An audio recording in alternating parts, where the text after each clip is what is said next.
Doctor সাহেব দেখেন না, কাল রাতে আমার শরীর একদম ঠিক ছিল, সকালে উঠে দেখি পুরো শরীর মাশরুম হয়ে গেছে। ডাক্তার সাহেব আমাকে বাঁচান প্লিজ।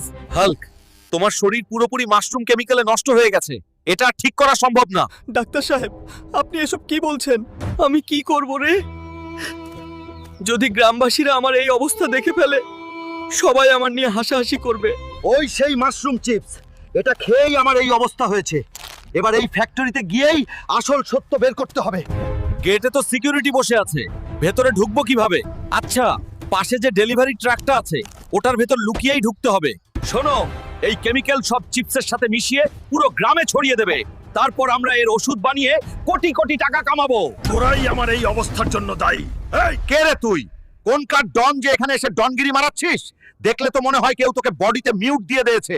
ভাগ এখানে থেকে। এক তো আমার এই অবস্থা, তার উপর আবার গালাগালি।